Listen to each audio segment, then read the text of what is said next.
What's up, guys? In this video I'll show you guys how to actually diagnose your e-bike battery. The battery that I'm using is this Hyalong battery. It's for my e-bike.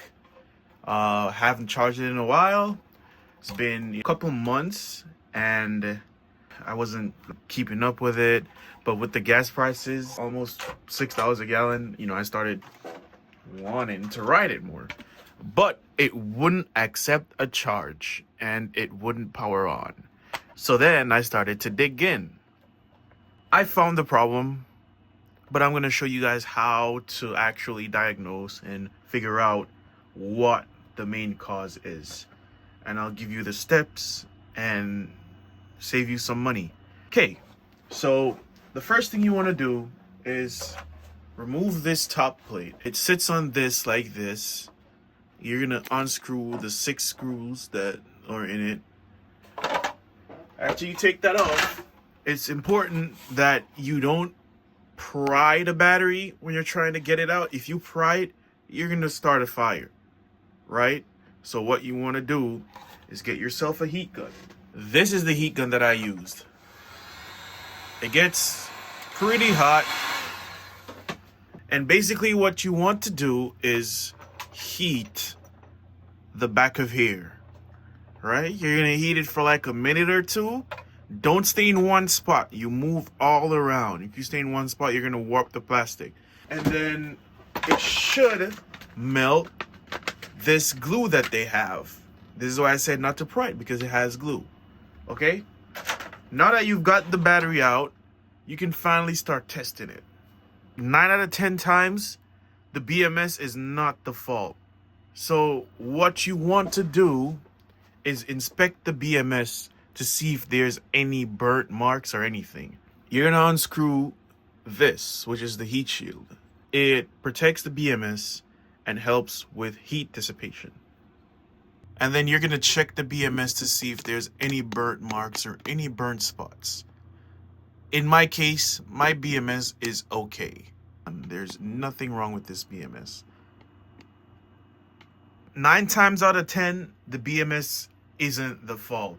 It's usually a group of cells that died. Now, if you look at the battery pack itself, you're going to see these labels.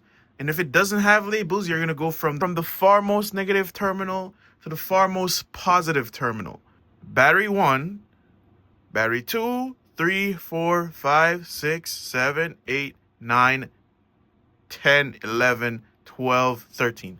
So you got to check each of these groups one by one to see where the fault is. With my multimeter on, set to DC mode, you want to check each of these cell groups to see if they have the same voltage. If there's a huge difference in one of these cell groups, that cell group is the problem.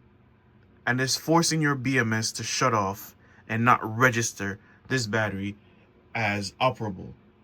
You can bypass this BMS by taking the far most negative cable, far most positive cable, and running it to the actual e-bike connector yourself. But that's not safe because there's a dead cell group somewhere in the system, and that could lead to a potential fire. Now, to test these groups with your multimeter on DC, you're gonna watch the voltage, right? So you put, at this point, it doesn't even matter what orientation you use. You just want to make sure that the voltage is reading the right voltage. I shaved these rubber paddings off. I'm gonna put some electrical tape, liquid electrical tape back on it to protect it.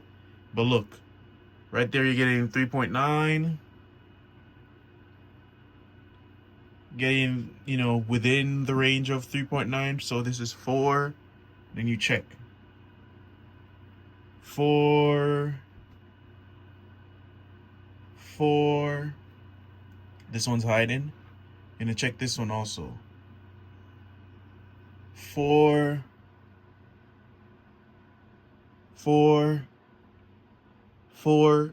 And this cell right here, I'll explain why this is like this. But this was my dead cell. When I measured from B8 to B9, it wouldn't give me a reading. it was just blank. This is the B9 cell group. I took this cell group out, and let me show you guys what it tested on the multimeter. Put the prompt right here and here. See that? This is dead. All the cells in this group is dead. See that? It's not giving you any voltage. This one is a little bit charged. You might be able to revive this. I don't know. Then you have this one, the last one, completely dead.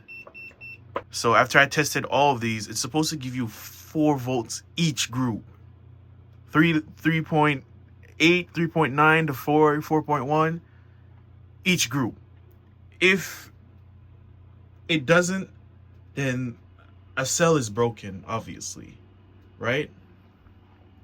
And that's really it. Now, how to fix it? All you have to do is just replace that group of cell that is broken and make sure that it is in the right connection. What I did to test this was to connect, a working cell, and I used alligator clips to put it in series with the actual power supply. And lo and behold, when you test it, let's go. So we're gonna test from, my multimeter just shut off. We're gonna test from 8 to 9. So 8, and then we do balance lead 9. And there we go. We got power. And now, if I plug it in to the actual mains power supply, I should get at least 50 volts. At least 50 volts. There we go, 52 volts.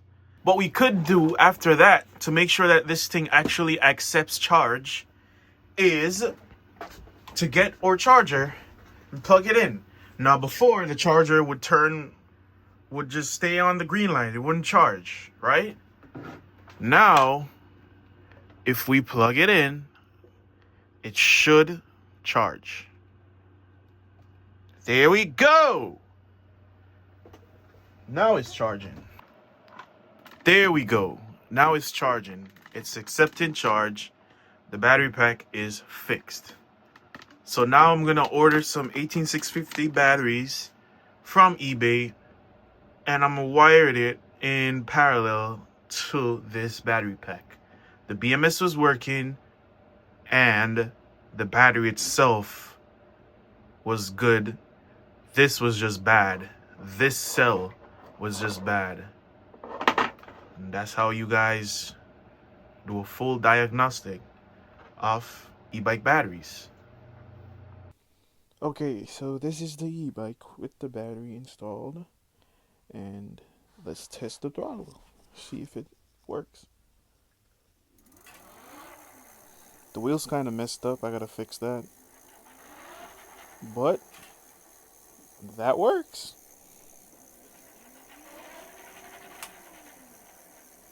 That's how you fix it.